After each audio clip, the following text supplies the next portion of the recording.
Well, hello again, this is episode 198, and today we're continuing in Matthew chapter 27. We've had Jesus before the Sanhedrin in the small hours of the morning, or maybe the late hours of the night before, and now he's standing before Pilate. So just three verses 11 through to 14. Now Jesus stood before the governor, and the governor asked him, "Are you the king of the Jews?" Jesus said, "You say so." But when he was accused by the chief priests and elders, he did not answer. Then Pilate said to him, "Do you not hear how many accusations they make against you?" But he gave him no answer, not even to a single charge, so that the governor was greatly amazed. This is a slightly puzzling incident. There is some ambiguity to it. The first thing I notice is that Jesus' response to Pilate when he asks him if he's the king of the Jews. Now, most translations indicate that Jesus' response is in the affirmative. It's "as you say." Eugene Peterson's the message puts the response this way: "If you say so." And even in the more literal English versions, there is some ambiguity and uncertainty. It seems unclear exactly what Jesus is saying. It's kind of somewhere between the two. It's almost like he's asking Pilate the question, "Well, what do you think?" So from this point, though, he says nothing. And while the religious leaders weigh in with all kinds of accusations, Jesus remains silent. He says not a thing. And Pilate looks on with a sense of growing wonderment.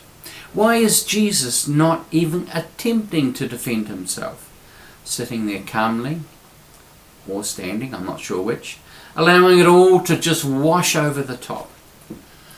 My hunch is that Pilate has never seen this before, ever.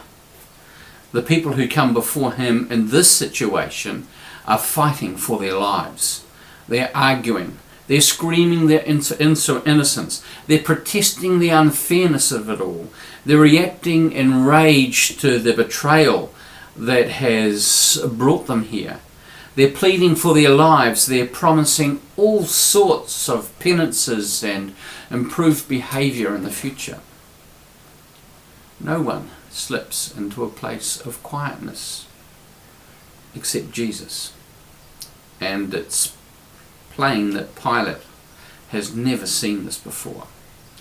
Jesus makes no attempt to defend himself. He is quiet. I want to suggest that the quietness is more than a facade. It comes from the deepest core of his being. Jesus recognizes that nothing he says will change anything. The die is cast, the minds are already made up. But I want to suggest it's more than that.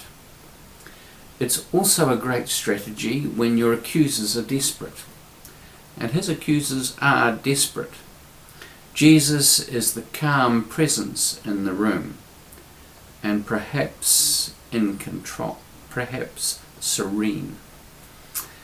There was a Facebook page just before, I just noticed just today, posting a quotation from the contemplative monk. It says, "Silence is the best answer to someone who doesn't value your words."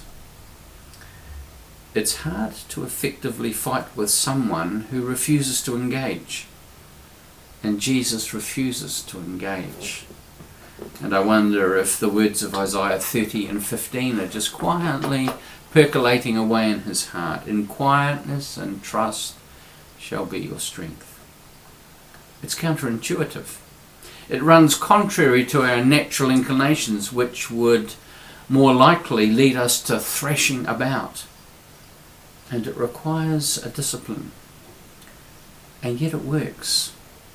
And Jesus, in an odd kind of way, is in control. As I said, he's the calm presence in the room. At the heart of it is his commitment that no one is going to take his life from him. He's going to give it up freely. It's worth taking a few moments to put ourselves in Jesus' place, to be Jesus. I just want to encourage you to find a quiet place, to lay aside other agenda and other things that are champing at the bits for your attention. Allow yourselves to be quiet.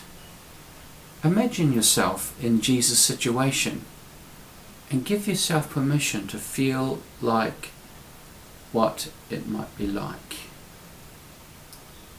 See if you experience the quietness, the calmness, the serenity, and the strength that it offers.